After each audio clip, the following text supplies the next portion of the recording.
Tonight, we travel back in time, not to a land of grand empires or famous queens. We go to the quiet, cold, isolated corners of New England, to the 17 and 1800s. Imagine small farmhouses tucked into dense woods, dark forests of pine and bare gray branches. Imagine dirt roads, thick with mud or frozen hard by winter. Villages of wooden houses, huddled together, their windows glowing yellow in the twilight. The nearest neighbor is a mile away. The nearest town, a day's ride. Life is governed by the seasons, by the planting and the harvest, and by the long, unforgiving cold. In this world, the nights are very dark. The wind howls through the cracks in the walls, and the community is bound together by two things: hard work and a deep, quiet fear. A fear of the unknown, a fear of the woods, and a fear of what came for their families in the night. It was not a monster with claws or fangs. It was not a ghost in the traditional sense. It was a sickness, a real, relentless, invisible killer, a disease so slow and so cruel that it forced these desperate, God-fearing people to do the unthinkable. It forced them to go to the graveyard, to dig up their dead, to stop a horror that, to them, was all too real. They called it consumption. We know it today as tuberculosis. But in this world, without microscopes, without medicine, it was a curse. A shadow that fell over a house and did not leave. It was a disease of the lungs. It started almost gently, a small cough that wouldn't go away, a feeling of tiredness that no amount of sleep could cure, a loss of appetite. Then it grew. The cough became a deep, hollow, hacking sound, a sound that echoed through the thin walls of the farmhouse, a sound that made the rest of the family stop and listen and pray. They called it a graveyard cough because they knew where it led. The sickness consumed its victim. This is where the name came from. It ate away at the body from the inside out. It was a slow, wasting decline. The person grew thinner and thinner. Their skin became pale, almost translucent, like fine porcelain or wax. Their eyes seemed to grow larger, brighter, shining with a fever that never broke. Doctors called it the hectic flush, a strange rosy color on the cheeks that looked like health but was a sign of death. The body was burning itself up. There were the night sweats, waking in the dark, drenched in a cold, damp chill. The sheets soaked, the fever climbing, and the weakness, a profound, heavy exhaustion. It became hard to sit up, hard to walk from the bed to the chair, and finally, hard to breathe. The sick room had a smell, the smell of stale air and sickness, the smell of herbal remedies, sage and vinegar. tonics that were boiled in pots over the fire. Useless, but offered with desperate love. A sick person could linger this way for months, even years, fading day by day, becoming a ghost long before they were gone. And all the while they were breathing out the sickness, into the air, into the handkerchiefs, into the small crowded rooms where the rest of the family slept. It was not a quick death. It was a long, slow goodbye. And it was almost always inevitable. The true horror of consumption was not just what it did to one person. It was what it did to a family. The sickness did not strike once and leave. It settled in. It moved from one loved one to the next. It was a curse that haunted a bloodline. Imagine a small, wind-swept farm. The oldest daughter, Mary, is the first to fall ill. She is 19. She wastes away through the long winter. In the spring, when the ground is soft enough to dig, she is buried. The family mourns. They pray. They try to go on. Then, 6 months later, her younger brother, Thomas, begins to cough. That same hollow, graveyard cough. The family's blood runs cold. They watch, helpless as the same symptoms appear. The flush on the cheeks, the night sweats, the weakness. Thomas dies just as the first snows of the next winter begin to fall. He is buried beside his sister. The parents are consumed by grief and by a growing, terrible dread. They look at their remaining children. Who is next? Then, the mother. She wakes up one morning and her chest feels tight. She tries to hide the cough, but she can't. The sickness is in the house. It is feeding on them, one by one by one. This was the pattern. This was the reality of consumption. It was not a random illness. It was a family annihilator. The neighbors would whisper. They would say the family was unlucky, that there was a taint in the blood, a hereditary doom. But for the survivors, watching their family vanish, that wasn't enough of an answer. Grief and fear and isolation, they twist the mind. They make the impossible seem logical. If a person died, but the sickness continued, if another family member grew pale just as the first was buried, a dark thought, a seed of folk horror, began to grow. A terrifying question. What if the dead were not resting? What if the first to die, Mary, was somehow causing this? What if she was lonely in her cold grave and was pulling her family one by one to join her?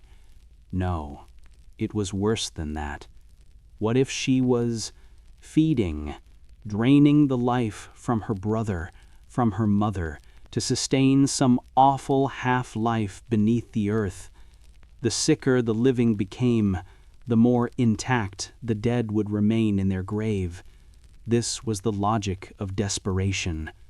The living were being consumed so the dead could survive. They didn't call it a vampire, not at first. They just knew that the dead were restless and they were hungry. And the only way to save the living was to stop the dead. The decision was never made lightly. These were devout, God-fearing people. The idea of disturbing a grave, of violating a coffin, was a terrible, profound sin.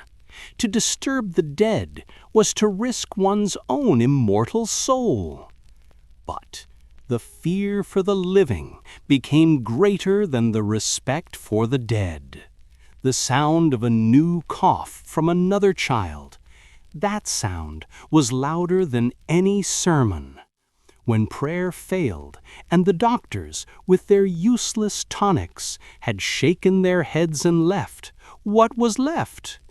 Only this dark, secret knowledge, a folk ritual passed down in whispers, a grim last resort, a desperate cure for a desperate time. They would not call it vampirism. That word was foreign, from distant Catholic lands. They simply called it the restless dead, or the feeder. They believed the dead relative was drawing the life, the vitality, the very breath from the sick. And they had a cure. It had to be done in secret, away from the eyes of the neighbors, away from the official, daylight laws of the church.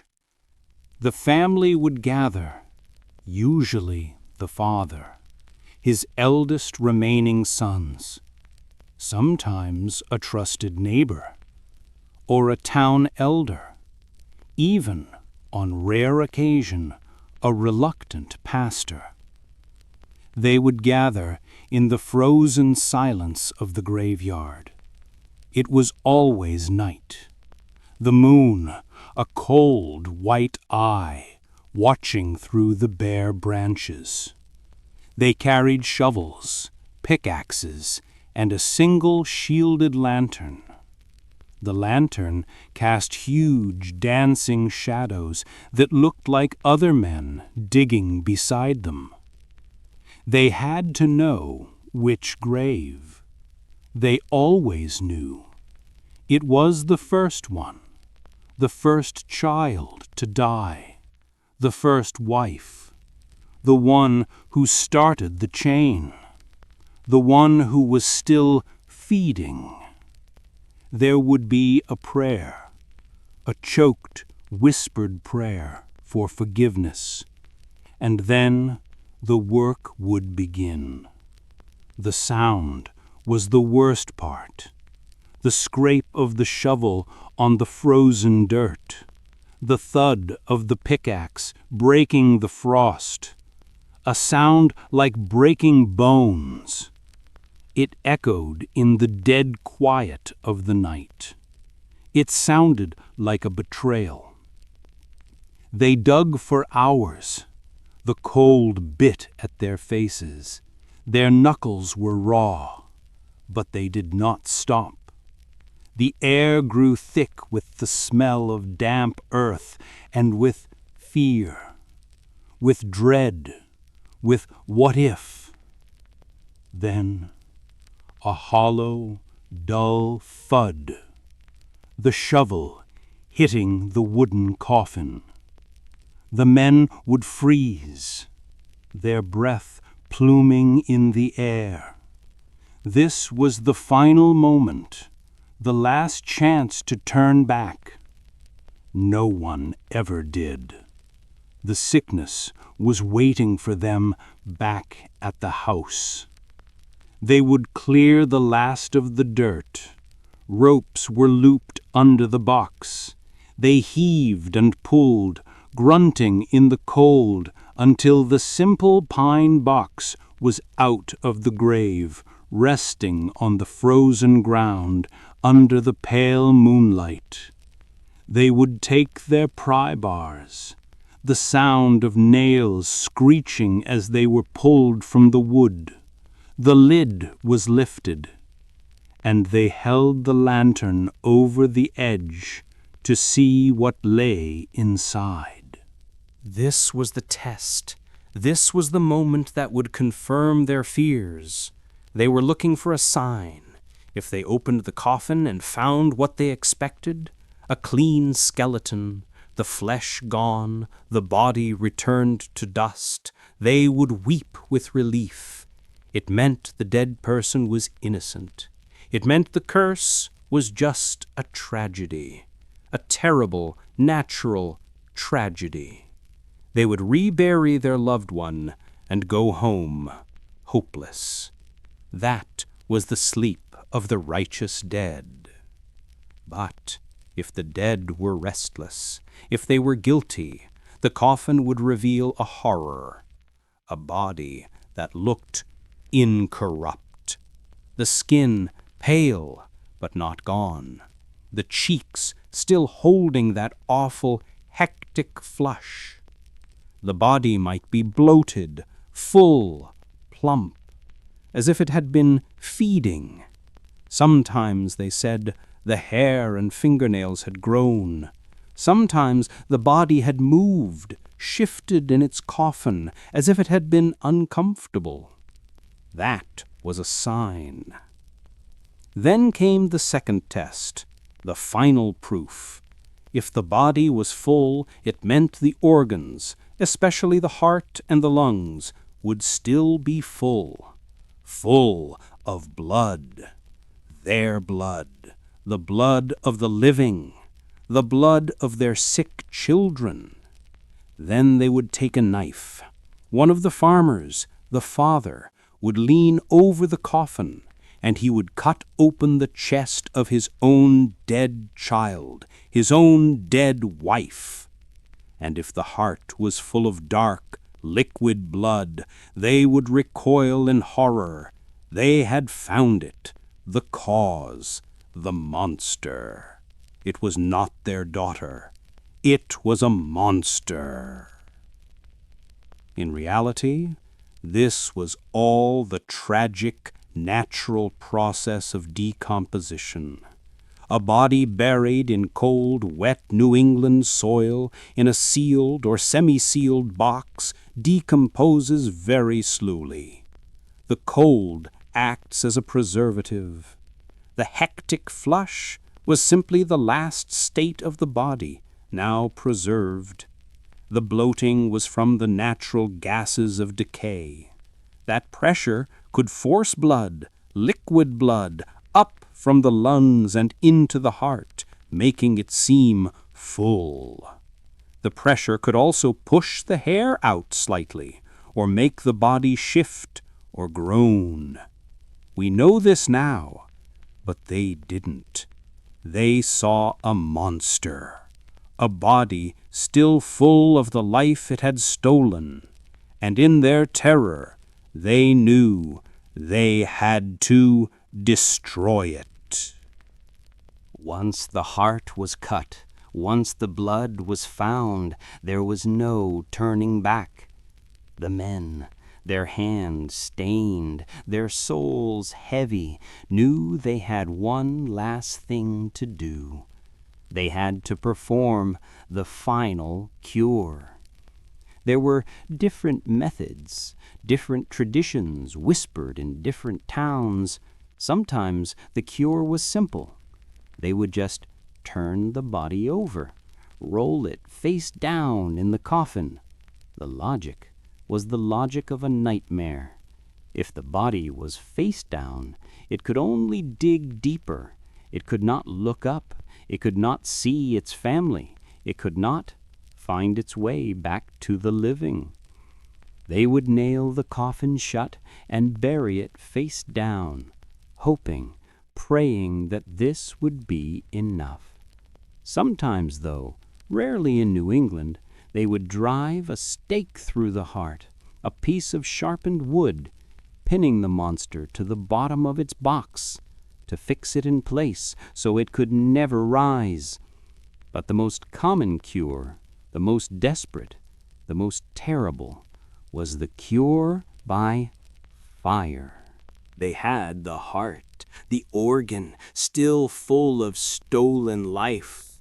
They would take it from the grave, along with the lungs. They would carry it to a nearby rock, or they would build a small fire right there in the graveyard, among the leaning stones. the sound of wood cracking, the smell of pitch and pine, and then another smell, a thick, heavy, sickening smell as the heart and the lungs were placed in the flames. The men would stand back, their faces lit by the fire, their expressions grim, watching the organ blacken and burn, watching the smoke rise into the night sky. The smoke, they believed, was the last of the sickness, the last of the curse burning away, the spirit of the feeder finally being destroyed. They would stay until the fire died down, until all that was left was a pile of fine gray ash. This was the medicine. This was the cure. They would scrape the ashes into a small box or a jar, and they would take it back to the farmhouse, back to the sick room, back to the last surviving child, the one who was still coughing, the one who was fading. And they would mix the ashes with water or with medicine, and they would give it to the sick one to drink, a horrifying, desperate, final act. The ashes of their dead sister, their dead mother, to be consumed to fight the monster. They had to feed the last of the monster to the victim, a kind of terrible logic. Fighting fire with fire, fighting death with death. They reburied the violated body, and they waited, hoping that the graveyard cough would finally stop. This was not ancient history.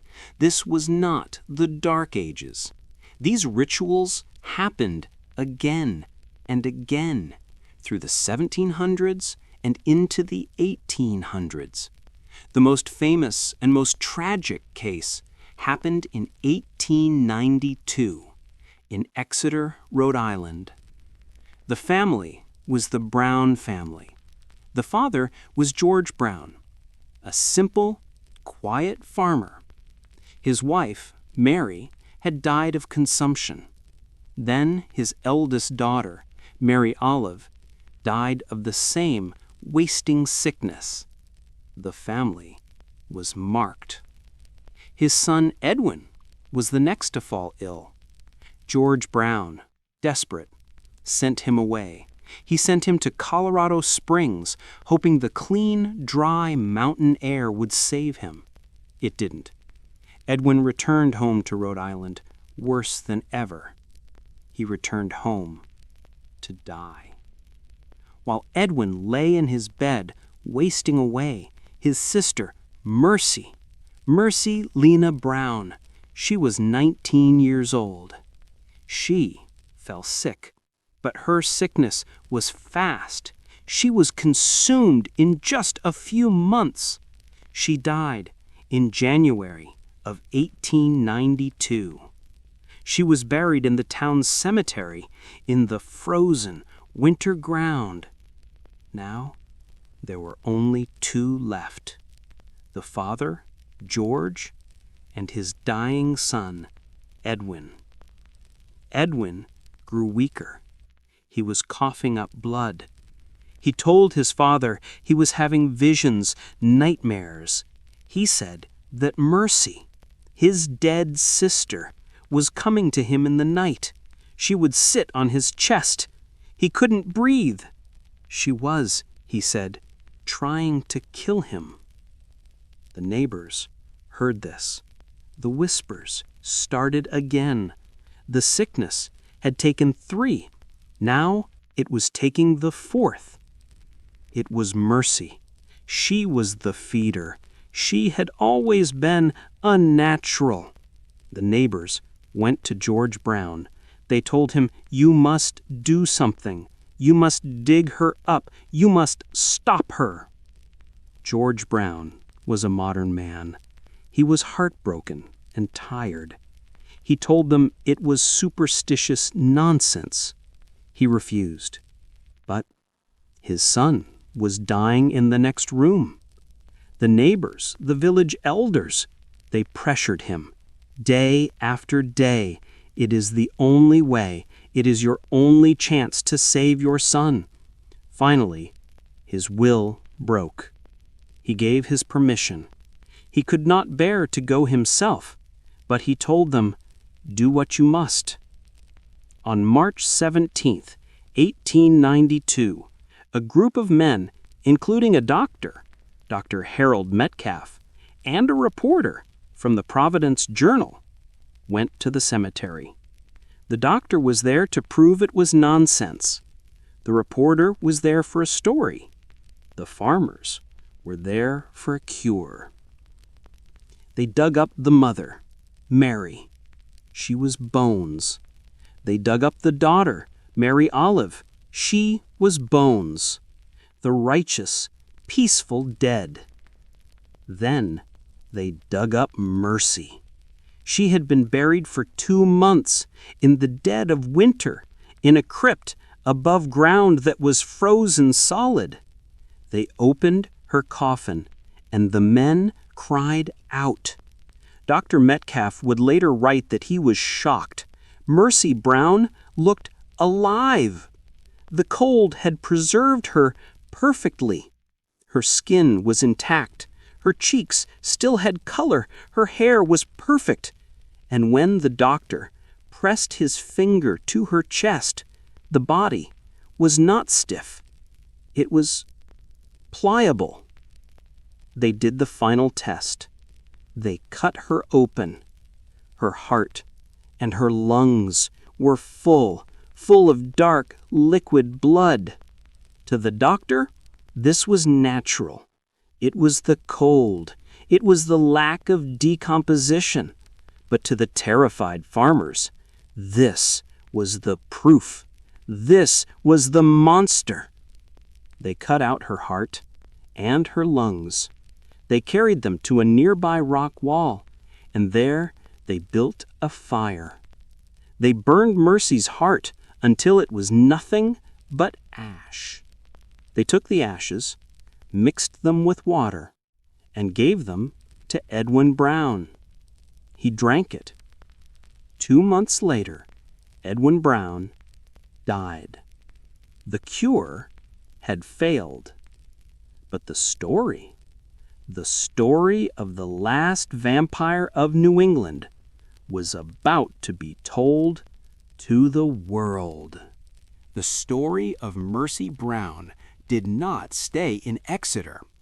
The reporter from the Providence Journal wrote his article, and the world read it. In 1892, the Telegraph could send a story across the country in an instant. Newspapers in New York, in Boston, in London, they all picked up the tale. They called it a New England vampire, terrible superstition in Rhode Island. To the educated people in the cities, it was a horror, a shock. This was the modern age, the age of steam engines and electric lights. And yet, in their own country, in the quiet hills of New England, people were digging up bodies and burning their hearts. It felt medieval. It felt like a story from a dark foreign land. The word vampire was used by the papers almost as a joke, a way to mock the ignorant farmers. But the connection was made. This was not just a restless feeder anymore. This was a vampire. And the story began to travel. It crossed the Atlantic. It landed in England. And it may have landed on the desk of an Irish author who was working on a novel. His name was Bram Stoker. He was an author and a theater manager in Dublin, and he was known for his hobby. He collected strange stories. He clipped articles from newspapers about odd, morbid, and supernatural events. He was, at that very time, in the 1890s, writing a book, a story about a creature from Eastern Europe, a creature who fed on the living. His book was called Dracula. Historians and folklorists have looked at the evidence. The timing is too perfect. The stories coming out of New England were not just folk tales. They were news. They were real. And they described, in grim detail, everything Stoker was writing about. Think of his story. A young woman, Lucy, falls ill with a mysterious, wasting sickness. She grows pale. She has trouble breathing. She is being visited in the night by a feeder. After her death, she is seen rising from her grave to feed on others. The heroes, led by Van Helsing, must go to her tomb. They must open her coffin. And when they do, they find her body incorrupt, her cheeks rosy, her lips red with blood, the heart full. And what is the cure? They must destroy the heart. They must cut off the head. They must stop the monster. Bram Stoker took the terrible, sad, desperate ritual of George Brown and turned it into art. He took the real-life horror of consumption and gave it a face, gave it fangs, gave it a name. The tragic figure of Mercy Brown, the 19-year-old girl preserved by the cold, may have been the final piece, the final inspiration for the most famous vampire in all of history. The fiction that still haunts our nights was born from the non-fiction of a desperate, heartbreaking New England tragedy. The panic, the vampire fears of New England, did not last forever. They faded. Not because the rituals worked. We know they didn't. Edwin Brown died. The rituals failed. They faded because of science. Slowly, very slowly, a new kind of knowledge began to spread. In 1882, just 10 years before Mercy Brown was dug up, a German doctor named Robert Koch had looked through a microscope, and he had seen the killer. He had found the tubercle bacillus, the germ, the bacteria that caused consumption. This was the real monster, not a spirit, not a restless dead relative. It was tiny. It was alive. And it traveled on the air. It traveled in the cough. It settled in the lungs. It lived in the small, dark, unventilated rooms where families huddled together for warmth. The reason consumption ran in families was not a curse. It was contagion. This knowledge trickled out of laboratories and into doctors' offices, and finally, into the towns. People learned that the sick must be isolated, that rooms must have fresh air, that sunlight could kill the germ. They built sanatoriums, quiet hospitals in the mountains where the air was clean, where people could rest, where they could heal. The real cure was not ash. It was air. It was hygiene. And eventually, much later, it was medicine. Antibiotics. The rituals, the midnight digging, the fires in the graveyard, the stake and the knife, they were the last desperate acts of a people who were fighting an invisible enemy with the only tools they had. They were fighting a nightmare. It was not evil. It was not hate. It was a terrible, misguided, desperate love. A need to do something, to save the ones who were still breathing, to find a reason for the senseless, and to find a cure, no matter how terrible. Tonight, in that small graveyard in Exeter, Rhode Island, Mercy Brown's grave is still there. People still visit. They leave flowers, coins. It is a quiet place now.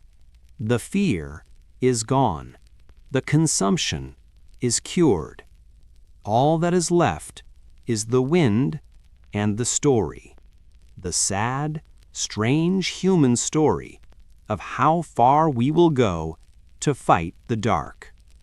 If this journey into history's quiet darkness has brought you some calm or some peace, consider liking this video and subscribing to Dreamscape of History. It helps this channel continue to explore the shadows of the past. Thank you, and until next time, sleep well.